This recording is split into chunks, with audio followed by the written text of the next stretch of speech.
അപ്പോൾ ഞാൻ ഒറ്റയ്ക്കാണ് വീട്ടിലുള്ളത്. അപ്പോൾ അതുകൊണ്ട് വക്കീലാരെങ്കിലും വന്നിട്ടേ വാതിൽ തുറക്കാൻ പറ്റുള്ളൂ എന്ന് പറഞ്ഞു. ഉടനെ തന്നെ വക്കീലിന് അവരുടെ മുമ്പിൽ തന്നെ വക്കീലുമാർക്ക് വിളിക്കുകയും ചെയ്തിരുന്നു. അവർ വരുന്നുണ്ടെന്ന് അറിയിക്കുകയും ചെയ്തു. പക്ഷേ ആ വക്കീൽ വരാൻ കാത്തു നിൽക്കാതെ അവർ പുറകിലുള്ള വാതിൽ പൊളിച്ചിട്ടാണ് അകത്ത് കയറിയത്.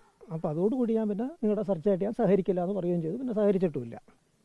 അപ്പോൾ ഈ കേസ് എന്ന് പറയുന്നത് കഴിഞ്ഞ വർഷം മറ്റോ ഒരു ആളെ ഹൈദരാബാദിൽ നിന്ന് അറസ്റ്റ് ചെയ്തിരുന്നു. അവരവകാശപ്പെടുന്നത് പശ്ചിമഘട്ട സോണൽ കമ്മിറ്റിയുടെ സെക്രട്ടറി ആണെന്നാണ് പറയുന്നത്. അപ്പോൾ അയാളെ അറസ്റ്റ് ചെയ്തതിന് ശേഷം അയാളുടെ നിന്ന് കിട്ടിയ വിവരങ്ങളെന്ന് പറഞ്ഞിട്ടാണ് അവരൊരു FIR ഉണ്ടാക്കിയേക്കണം. FIRൽ ഞാനുണ്ട്, കേരളത്തിൽ നിന്ന് ജനകീയ മനുഷ്യാവകാശ പ്രസ്ഥാനത്തിൻ്റെ CP റഷീദുണ്ട്, പിന്നെ നിങ്ങൾക്ക് അറിയുന്ന ഒരു പ്രധാന പത്രപ്രവർത്തകനായിട്ടുള്ള ഏറെക്കാലമായിട്ട് പത്രപ്രവർത്തകനായിട്ടുള്ള സേതു ഉണ്ട്, KP സേതുനാഥ്, പിന്നെ അതുപോലെ തന്നെ എൻ്റെ കൂട്ടുപ്രതി നേരത്തെ ഉള്ളൊരു കേസിൽ പ്രതിയായിട്ടുള്ള ഇസ്മയിലും ഉണ്ടായിരുന്നു.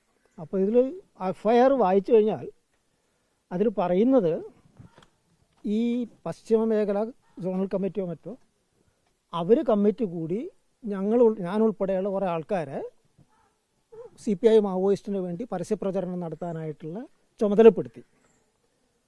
ഇതാണ് കേസ്. അതായത് എവിടെയോ ആരോ കമ്മിറ്റി കൂടി ഞങ്ങളെ ചില കാര്യങ്ങൾ ഏൽപ്പിക്കാനായിട്ട് തീരുമാനിച്ചു. അവർ ഞങ്ങളെ വിവരം അറിയിച്ചതായിട്ടോ ഞങ്ങൾ ഈ വിവരം അറിഞ്ഞതായിട്ടോ ഇവരാരെങ്കിലും ഞങ്ങൾ വന്ന് കണ്ടതായിട്ടോ ഞങ്ങളിതിന് സമ്മതിച്ചായിട്ടോ ഒന്നുമില്ല അതിൽ. ഇതാണ് കേസ്. അപ്പോൾ എന്നെ ചോദ്യം ചെയ്ത സമയത്ത് ഇവിടെ കളമശ്ശേരി അവരുടെ ഹെഡ്ക്വാർട്ടേഴ്സിൽ ചോദ്യം ചെയ്തിരുന്നു. അപ്പോൾ ഞാൻ തിരിച്ചങ്ങോട്ട് ചോദിച്ചു, ഇപ്പോൾ ഞങ്ങൾ കുറച്ച് ആൾക്കാർ കൂടി NIA ഡയറക്ടറെയും അതുപോലെയുള്ള കുറേ NIA പ്രമുഖരെയൊക്കെ തന്നെ CPI മാവോയിസ്റ്റിൻ്റെ പ്രവർത്തകരാക്കാൻ തീരുമാനിച്ചു എന്നും പറഞ്ഞിട്ട് ഒരു കടലാസിൽ എഴുതി വെച്ച് കഴിഞ്ഞാൽ നിങ്ങളുടെ പേരിൽ UAPA കേസ് എടുക്കാൻ പറ്റുമോ? അതാണിപ്പോൾ അവർ ചെയ്തിരിക്കുന്നത്. അതിൻ്റെ ആ കേസ് അന്ന് ചാർജ് ചെയ്ത് തെലങ്കാന ATS ആണ്. അത് കഴിഞ്ഞിട്ട് അവിടുത്തെ മന്ത്രിസഭ മാറ്റം വന്നപ്പോഴത്തേക്ക് NIA കേസ് എടുത്തു. അപ്പോൾ NIAക്ക് കേസിനെ ഒന്ന് പൊലിപ്പിക്കണം. അപ്പോൾ ഇപ്പോൾ അവർ പൊലിപ്പിക്കണം എങ്ങനെയാണ്? ഒളിവിലുള്ള ആരാണ്ട് ഒരാളെ ഞാൻ സഹായിക്കാൻ ശ്രമിച്ചു എന്നും പറഞ്ഞിട്ട്. അപ്പോൾ അതിനുള്ള തെളിവ് ശേഖരിക്കാമെന്ന് പറഞ്ഞിട്ടാണ് വന്നിരിക്കുന്നത്. ഇവിടുന്ന് എടുത്തിരിക്കുന്ന സാധനങ്ങൾ എന്താണെന്ന് നോക്കാം. എൻ്റെ ലാപ്ടോപ്പ്, എൻ്റെ മകൻ ഉപയോഗിച്ച് എന്തോ കേട് വന്ന് കിടക്കുന്ന ഒരു ലാപ്ടോപ്പ്, പിന്നെ എൻ്റെ മൊബൈൽ ഫോണ്, കുറച്ച് പെൻഡ്രൈവ്. ആ പെൻഡ്രൈവ് എന്ന് പറഞ്ഞു കഴിഞ്ഞാൽ അവർക്കത് സാമാന്യ ബോധം ഉണ്ടെങ്കിൽ ഒന്ന് കുത്തി നോക്കി അറിയാവുന്നതാണ്.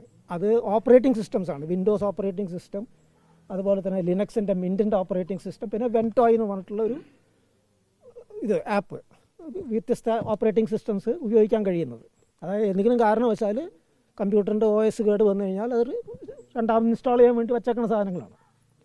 ആ ലാപ്ടോപ്പിലാകട്ടെ ഞാൻ കളക്ട് ചെയ്തിരിക്കുന്ന ഇപ്പോൾ ഒരു പുസ്തകത്തിന് വേണ്ടിയുള്ള തയ്യാറെടുപ്പിലാണ് ഞാൻ. ഭൂമിജാതി ബന്ധനം എന്നുള്ള നേരത്തെ എഴുതിയ പുസ്തകത്തിൻ്റെ പുതിയ പതിപ്പ് തയ്യാറാക്കിക്കൊണ്ടിരിക്കുകയാണ്. അപ്പോൾ അതിനു വേണ്ടി ശേഖരിച്ച വിവരങ്ങളൊക്കെ തന്നെയാണ് ലാപ്ടോപ്പിലുള്ളത്.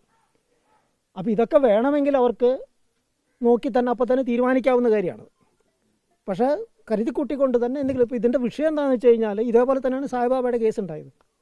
സായിബാബയുടെ വീട്ടിൽ നിന്ന് അവർ ആദ്യം പോയി റെയ്ഡ് ചെയ്തു, ലാപ്ടോപ്പ് കമ്പ്യൂട്ടറും മറ്റ് സാധനങ്ങളൊക്കെ പിടിച്ചു കൊണ്ടുപോയി. പിന്നെ 6 മാസം കഴിഞ്ഞിട്ടാണ് ആ കമ്പ്യൂട്ടറിൻ്റെ അകത്ത് എന്തൊക്കെയോ CPI മാവോയിസ്റ്റ് ആയിട്ടുള്ള കത്തിടപാടുകളും മറ്റു കാര്യങ്ങളൊക്കെ ഉണ്ടായിരുന്നു എന്ന് പറഞ്ഞിട്ട് കേസ് ഉണ്ടാക്കണം. റോണയുടെയും അതുപോലെ തന്നെ സുരേന്ദ്ര ഗാഡ്ലിംഗ്, ഭീമ കൊറേഗാവ് കേസിൽ പ്രതികളായിട്ടുള്ള ഇപ്പോൾ ജയിലിൽ കിടക്കുന്നവരെ സംബന്ധിച്ചിടത്തോളം കരുതി കൂട്ടിക്കൊണ്ട് അവരുടെ കമ്പ്യൂട്ടറിൻ്റെ അകത്തേക്ക് വർഷങ്ങളോളം പണിയെടുത്തിട്ട് അവർ ചില ഡോക്യുമെൻറ്റ്സ് കയറ്റിവിട്ടു. അത് അമേരിക്കയിലെ ആർസനിക് എന്ന് പറയുന്ന ഫോറൻസിക് ലാബ് വളരെ കൃത്യമായിട്ടുള്ള തെളിവ് സഹിതം പറഞ്ഞിട്ടുണ്ട്. ഏത് പോലീസുകാരനാണ് ചെയ്തതെന്ന് പറയുന്നുണ്ട്. അൽപാഷായുടെ പുസ്തകം നിങ്ങൾ ഒരു പക്ഷേ കേട്ടിട്ടുണ്ടായിരിക്കും, ഇൻകാർസറേഷൻ എന്ന് പറഞ്ഞിട്ട്. ആ പുസ്തകത്തിൽ അവർ വിവരിക്കുന്നുണ്ട് എങ്ങനെയാണ് ഓപ്പറേഷൻ നടന്നതെന്നുള്ളത്. അപ്പോൾ ഈ രീതിയിൽ കൃത്രിമമായ തെളിവുകൾ ഉണ്ടാക്കി ആരെങ്കിലുമൊക്കെ പിടിച്ച് മാപ്പ് സാക്ഷിയാക്കി കള്ളക്കേസ് ഉണ്ടാക്കുക, ആൾക്കാരൊക്കെ പിടിച്ച് അകത്തിടുക, ഇതാണ് ഇവരുടെ പരിപാടി.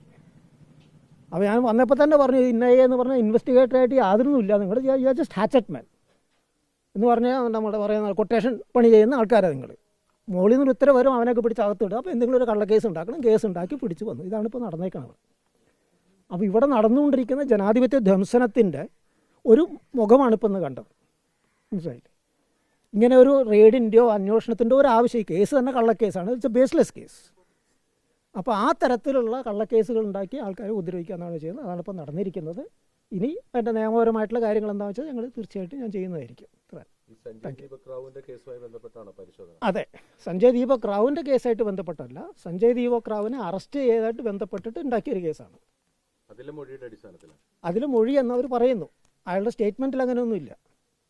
അവർ സഞ്ജയ് ദീപക് റാവുവിൻ്റെ സ്റ്റേറ്റ്മെൻ്റ് എന്നും പറഞ്ഞ് അന്നത്തെ FIR ചേർത്തിരിക്കുന്നതിൽ അങ്ങനെ ഒരു പരാമർശം ഇല്ല. നേരത്തെ ഇതുമായി ബന്ധപ്പെട്ട് ചോദ്യം ചെയ്യാൻ വിളിപ്പിച്ചിട്ടുണ്ടായിരുന്നു. കളമശ്ശേരിയിൽ ചോദ്യം ചെയ്യാൻ വിളിപ്പിച്ചിട്ടുണ്ടായിരുന്നു കഴിഞ്ഞ മാസം. അന്ന് സഹകരിച്ചിരുന്നു. തീർച്ചയായിട്ടും ഞാനവിടെ പോയി അവിടെ കണ്ട് സംസാരിക്കുകയും ചെയ്തിരുന്നു. അതുകൊണ്ട് തന്നെയാണ് ഞാൻ സഹകരിക്കില്ല എന്ന് പറഞ്ഞത്. എൻ്റെ ഒരു ആവശ്യമില്ല അവർക്ക്. കുറച്ച് നേരം കാത്തിരിക്കേണ്ട കാര്യമുള്ളൂ. മനസ്സിലായില്ല. ഞാൻ എവിടെയും പോകണില്ല, അവരുടെ മുമ്പിൽ തന്നെ ഇരിക്കണം. ജനാലൊക്കെ തുറന്നിട്ട് അവിടെ തന്നെ ഇരിക്കുകയാണ്. അപ്പോൾ വേണമെങ്കിൽ അവർക്ക് ഞാനവിടെ തന്നെ ഉണ്ട്. വേറെ എന്തെങ്കിലും എവിഡൻസ് ടൈം പറയുന്നത് അവിടെ നോക്കി അവർക്ക് കാണാവുന്നതാണല്ലോ. ഇല്ല, അപ്പോൾ അവർ സ്റ്റേറ്റ്മെൻറ്റ് എടുക്കാൻ പിന്നീട് വരുമെന്ന് പറഞ്ഞിട്ടുണ്ട്. അതെ.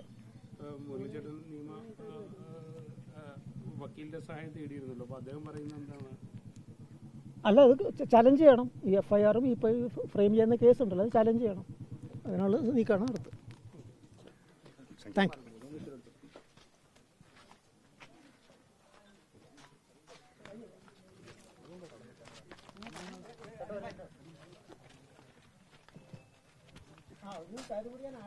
എൻ്റെ അഭിപ്രായത്തിൽ ഭാവം കണ്ട് നോക്കുമ്പോൾ എനിക്ക് തോന്നുന്നത് ഇതൊരു തെക്കേ ഇന്ത്യൻ ഭീമാ കോറേഗാവ് കേസ് അവർ ഉണ്ടാക്കിയെടുക്കുകയാണ്. വടക്കേ ഇന്ത്യയിൽ ഒരുമാതിരിപ്പെട്ട പരസ്യപ്രവർത്തകരെയും മനുഷ്യാവകാശ പ്രവർത്തകരെയൊക്കെ കുടുക്കിയതായിരുന്നു ആ ഭീമാ കോറേഗാവ്. അതേപോലെ തെക്കേ ഇന്ത്യയിൽ അങ്ങനെ ഒരു സാധനം അവരിപ്പോൾ കുത്തിപ്പൊക്കി ഉണ്ടാക്കിയെടുക്കാൻ നോക്കുകയാണ്. ഇവിടെയുള്ള പൊതുപ്രവർത്തകരായിട്ടുള്ള ആൾക്കാരെയൊക്കെ പിടിച്ചകത്തിടാനായിട്ട്. ഇതാണ്.